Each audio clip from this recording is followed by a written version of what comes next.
Hello, and welcome to the History of Africana Philosophy by Chike Jeffers and Peter Adamson, brought to you with the support of the King's College London Philosophy Department and the LMU in Munich, online at historyofphilosophy.net.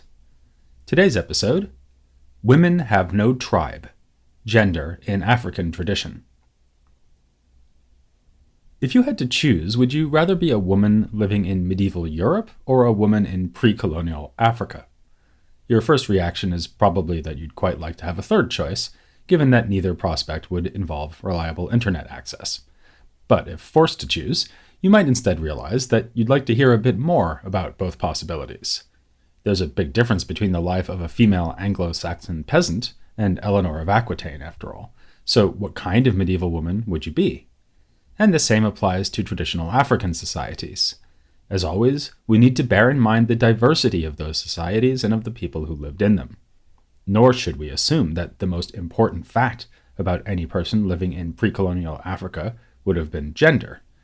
Just as Eleanor of Aquitaine's royal lineage was arguably a far more significant influence on her life than the fact that she was a woman, so the experiences of those living in traditional African societies would be determined not just by being a man or a woman, but by being as yet unmarried, or by being an elder of the village, or by the fact that the surrounding culture lives from, say, cattle, as opposed to hunting or farming. Is there something more general to say on this topic? Something that would help to identify a quintessentially and perhaps uniquely African attitude towards gender? One attempt to do just that was made by the Senegalese polymath Cheikh Anta Diop, who died in 1986. He was, among other things, an anthropologist, Egyptologist, and linguist. In a book written in French in 1963, he marshaled these various skills to put forward a bold account of the cultural unity of Black Africa, this being the title of his monograph. Actually, the book is not only about Africa. It begins by criticizing earlier theorists like J.J. Bachhofen and Friedrich Engels, who saw male-dominated, or patriarchal societies as having supplanted more primitive societies that were matriarchal, dominated by women. According to this theory, the rule of men over women simply marks a higher stage of human development, in which spirituality and reason replace barbarism. Diop accepts the basic contrast between two ways of organizing human communities, patriarchal and matriarchal, but he sees the two paradigms as being realized in different places, rather than at different times. As he puts it, humanity has from the beginning been divided into two geographically distinct cradles, one of which was favorable to the flourishing of matriarchy and the other to that of patriarchy. One cradle lies in the north and encompasses, as chance would have it, the lands that usually attract the attention of historians of philosophy, Europe, of course, and more generally the sphere of Indo-European culture. The other cradle lies in the south, and especially in Africa. There is a good reason for the contrast, which comes down to differences in climate. In the north, conditions favored the emergence of a physically demanding nomadic lifestyle. In the south, by contrast, the environment encouraged early adoption of agriculture and a pastoral way of life. In this sort of setting, Diop writes, woman can, in spite of her physical inferiority, contribute substantially to the economic life. These tendencies were then passed on to later generations. Even after the Indo-European nomads of the northern cradle settled down, they kept their women secluded in domestic spaces. But in Africa, women had always been a key part of the workforce and retained their cultural authority. Thus, we see that in ancient Egypt, the pharaoh's claim to rule was established by appeal to matrilineal descent, hence the practice of marrying their sisters. The story of the Queen of Sheba fits nicely with Diop's thesis, as do patterns of inheritance and naming in African society. Even supernatural abilities in traditional African belief are often supposed to be passed on through the mother's side of the family. It is only with the coming of Islam, Diop argues, with its markers of northern patriarchy, that this unifying feature of culture in Africa starts to be undermined. Diop's thesis has much in common with other ambitious theories we've covered in recent episodes, such as Mbiti's claim that the African conception of time includes little or no idea of the future, or Idobu's argument that African religion should be classified as diffused monotheism. We have found such bold proposals to be useful, in that they point towards genuinely interesting features of traditional African cultures and raise numerous philosophical questions in the process. But we've also found that such sweeping generalizations need, at the very least, to be qualified and hedged around with caveats, in part because of the aforementioned diversity of Africa. Much the same verdict should be passed upon Diop's thesis. One might, of course, challenge his claims about the northern cradle, but for our purposes, let's focus on his claims about the southern cradle of Africa, asking whether we do find there a widespread tendency towards matriarchy thanks to a widespread pastoral way of life. The answer is, of course, sort of. In the decades following Diop's work, archaeologists have been increasingly interested in the question of gender in the African Stone Age and Iron Age. We can begin by noting that both nomadic and pastoral or sedentary ways of life are indigenous to Africa, with sedentary populations sometimes pushing out nomadic ones but never fully eliminating them. While this obviously casts serious doubt on the idea of a southern cradle, there is some evidence that his basic intuition was right, and that the social status of women may be different in these two kinds of social organization. There is some evidence that women can possess more autonomy and outright political power in settled communities. It would be there that we have the phenomenon of female royalty. Yet some anthropologists think that for more typical women, status would have diminished in the transition from migrant to sedentary cultures, the opposite of Diop's hypothesis. In hunter-gatherer populations, there's a relatively egalitarian situation where all group members are providing food. Sedentary cultures tend to have somewhat more complex societal structures in the sense that some groups dominate over others, with men often taking the leadership roles for themselves. Thus, we see in the case of early Iron Age Africa, so up to about 1300 AD, that there is little evidence for the division of social spaces between the women and men, whereas this does emerge in the late Iron Age, along with practices of male chieftainship. Likewise, sedentary societies in Africa that live off herds of cattle have sometimes designated the area with the cow pens as male and the domestic spaces as female, even burying dead men and women in the relevant areas of the village. Lying behind such findings could be a basic human tendency to assign certain tasks to women and others to men, with the two sexes having equal or unequal status depending on how valued these tasks are seen to be. It has been said that the sexual division of labor is the original and most basic form of economic specialization. But there is room for debate as to whether tasks were divided neatly between men and women in very early African societies. We tend simply to assume that among hunter-gatherers, the men do the hunting and the women do the gathering, but that may not be true.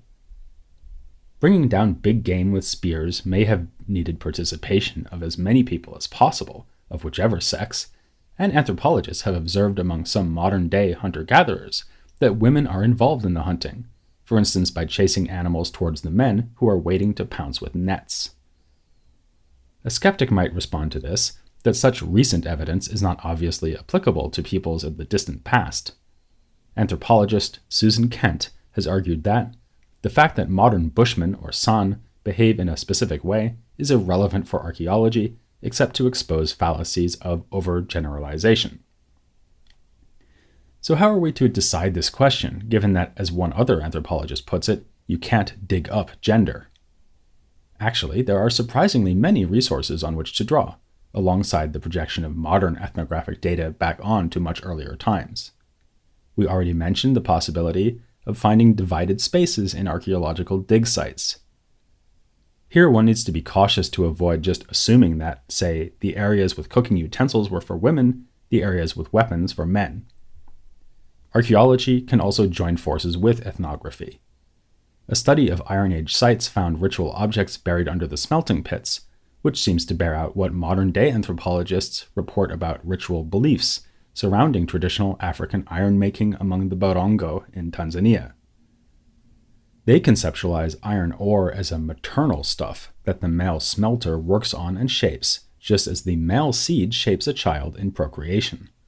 More explicit, in every sense of the word, evidence can be found in the form of rock art, which across Africa consistently marks the gender of human figures, for instance by depicting the sexual organs of men and the buttocks of women.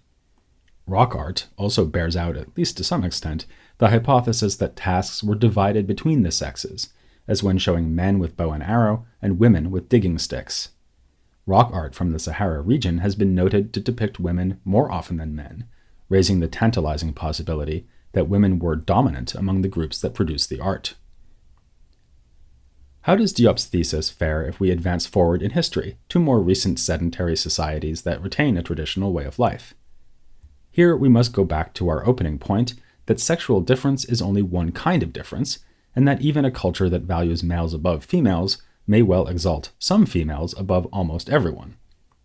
Consider the report of some Victorian-era British nurses living in Zimbabwe in the 1890s. They encountered a socially powerful woman named Nyaku Wanikwa, who, they reported, accepted tea, passing her mug after drinking to the two men who sat behind her. These were two of her husbands. We were told that she had several, whom she divorced or knocked on the head as seemed most convenient. The story exemplifies the way that women can occupy authoritative positions, but not simply because they are women. The most common reason for this would be relative seniority. In a group where husbands have authority over their wives, it could still be the case that a senior wife has authority over junior wives and also over younger men. One study has suggested that just this happens among the Akan, with individuals changing their place in the societal power structure as they age. Especially crucial is the transition to adulthood and parenthood, so that men are sometimes mocked for having had no children, and older women take on a role equivalent to that of an adult man. Similarly, we find that among the Shona in Zimbabwe and the Tswana of Botswana, older women outrank all younger people, and that unmarried men have low status. All this is in keeping with the Tswana proverb, "Old people are the pillars of this nation." That a woman can step into a relatively masculine position is confirmed by another of their sayings that exalts women who are able to take over their husband's work if needed. The wife is the man and bull of the family. African religions offer us another context in which to observe nuanced conceptions of gender and the way that gender interacts with other status markers. In many systems, a central place is given to female deities. To go back to Idowu's notion of diffused monotheism, in cultures where a supreme god is recognized, this god is often male, yet often has a female partner. And among people who are actually, human, it is often assumed by ethnographers that women play a subordinate role in religion, but this assumption has been challenged in studies of women who perform as spirit mediums. Like being an elder, being a medium can give a woman a special status and power, linked with her ability to heal or to prophesy the future. Women sometimes dominate the rituals that accompany possession, while the possession itself may be metaphorically described in terms of motherhood or pregnancy. But there is room for doubt as to whether this really amounts to authority or agency for the medium herself. For one thing, the possession is temporary, and the medium's subservience may be reinstated as soon as it ends, much as in Europe, not all that long ago, servants might be served by their masters on Christmas, but kept firmly in their place the rest of the year. For another thing, the medium would typically deny that she is the one bringing about the possession. As that analogy to pregnancy suggests, her role is receptive or even passive, and it is the spirit who is really the agent. Thus far, we've been making an assumption so basic that you probably haven't noticed it, that people are unproblematically divided into two genders, male and female. But some scholars have disputed this assumption when it comes to Africa. Particularly notable have been Oyeronke Oyewumi and Ife Amadiume. In 1997, Oyewumi published a book on the Yoruba called The Invention of Women. She noted the absence of gender markers in Yoruba pronouns, another example of something we've seen many times, as tacit philosophical notions are inferred from the features of African languages. She also pointed to something we've already noted, the way that social roles depend on factors like seniority or bachelorhood rather than on gender, and also to the existence of Yoruba deities, or orisha, that seem to lack gender entirely. From all this, Oyewumi reached the conclusion that women, or females, do not really constitute a single social category in Yoruba culture. The very concept of a female gender was imposed relatively recently from the outside by colonial powers. To this, critics have responded that even if seniority can override gender, it usually works as a coordinate rather than as an alternative to it, that gender is sometimes projected onto the intrinsically genderless Yoruba deities, and that Yoruba beliefs about witchcraft do seem to be highly gendered. Thus, women are thought to have supernatural powers by a natural gift, whereas men acquire it as a learned skill, and men take responsibility for punishing witches. Another feminist approach to African culture argues not that gender is an imported concept, but that it is to be found there, but in a surprisingly unstable or fluid form. This is what we have with Ife Amadiome and her 1987 book, Male Daughters, Female Husbands, which is based on reportage from the author's hometown of Enobi in the Igbo region of Nigeria. As the title indicates, Amadiome is, among other things, interested in the way that women take on apparently male family roles. A female husband is a relatively prosperous or senior woman who takes on a younger woman as a wife to give her married status. The wife may then have children with men from the female husband's family. This is not unique. A more recent study about the similar practice of Iweto marriage between women in Kenya mentions that about 40 pre-colonial African societies are known to have had an institution like this. As Betty Wambui has pointed out, the idea that wives could belong to other women complicates the more typical pattern of women becoming in some sense the property of men when they are married. As for the male daughters, these are the women in a household who, because they are on the father's side of the family, outrank senior women who have married in. One of Amadiome's informants explained the practice as follows. Had they been men, they would have had the same power as lineage men. For this reason, lineage wives will bow down their heads to lineage daughters. If the daughters tell them to leave, they'll pack their things and go. Conversely, Amadiume also reports that men who are priests of the goddess Idemili dress like women, effectively becoming female men. There are also authoritative roles that are not gendered at all. For instance, the title Dinubo, meaning master of the household, can be occupied by either a man or a woman. These findings tend to confirm an idea fundamental to contemporary feminist philosophy. Gender is socially constructed, so much so that people who are women in terms of their biological sex can become men in terms of their gender. More concretely, it is obvious that, at least in Enobi, there are plenty of mechanisms by which women can accrue social standing and power. This is reflected in religious beliefs. The community worships a male god named Aho, who is partnered with the aforementioned goddess Idemili, but in stories about their relationship, as Amadiume puts it, Aho is seen as a man struggling to maintain a male authority over a very wealthy, independent, and popular woman. Yet, Amadiume also reports features of this society that look more patriarchal. When a girl is born, she is called a bag of money because her main value to the family is to bring in bride wealth. Traditional gender dynamics are fluid in another sense, too, in that they are subject to change over time. In the colonial and post-colonial periods, there have been rapid transformations in gender roles and relations. Some observers believe that the coming of Christianity has led to greater oppression of women, but such traditional practices as polygamous marriages and the payment of bride wealth, which might or might not be seen as unfavorable to women, are becoming less frequent. Yet change is not only a result of outside influence. African societies have never been static, even in the Stone Age and Iron Age, though change in those periods was no doubt slower in developing. To take just one remarkable example, anthropologists have discovered through analysis of human remains from the coastal region of southern Africa that before about 3000 BC, male and female diets were the same, but after that time a contrast emerges with more shellfish being consumed by the men, who were presumably more directly involved in collecting this resource. A much more recent and more complicated case concerns a people who lived not far from Amadiume's town of Nobi in southeastern Nigeria. These are the Ohafia, who live on the frontier of the territory dominated by the Igbo people. In the 19th century, Ohafia men and women were working at cross purposes, with different ideals of what their ethnic identity should be. The men tended to understand themselves as part of the Igbo and formed their identity around warfare and the capture of slaves. The women, though, attempted to build political alliances with non-Igbo groups, especially through intermarriage. At one point in this rather complicated story, all the women of one village decamped to a different location to bring pressure to bear on their menfolk. Part of what was at stake here was a clash between the Igbo patrilineal culture, in other words, passing down family identity through the father's side, and the matrilineal customs that had prevailed up to that time among the Ohafia.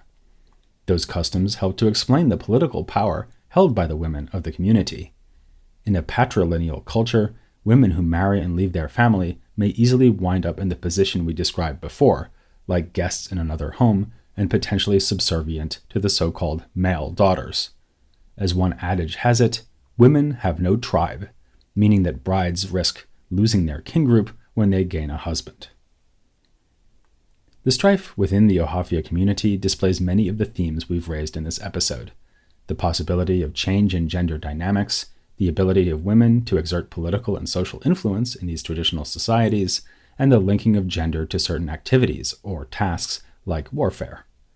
But it is only one highly specific example, and other examples might suggest other conclusions.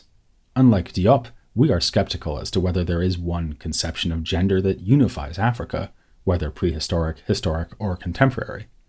Yet, Diop's thesis leads in the right general direction, forcing us to question lazy assumptions about the powerlessness of women in traditional or pre-modern societies. This is a point of philosophical significance in its own right. In today's academic life, we see much analysis and critique of gender attitudes.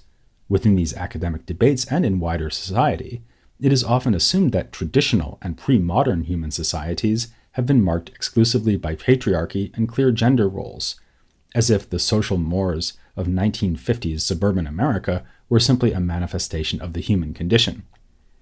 The work of authors like Oyewumi and Amadume shows that feminists can deny that basic assumption by drawing on a broader range of cultural research. And the strength of women in traditional African societies has an implication for the philosophical enterprise we've been following over the last several episodes. We have been devoting attention to oral traditions in Africa and their philosophical importance, but something we have hardly considered is the gender of the people who pass on these stories, though this did come up to some extent in our interview with Sam Imbo about Okot Papitek. Work by male ethnographers has often been based especially on work with male informants, which threatens to give us a skewed picture of these cultures. It has been shown that different proverbs, songs, and stories are passed down by men and by women. Some of the material relevant for Africana philosophy would, in other words, have been learned quite literally at grandmother's knee.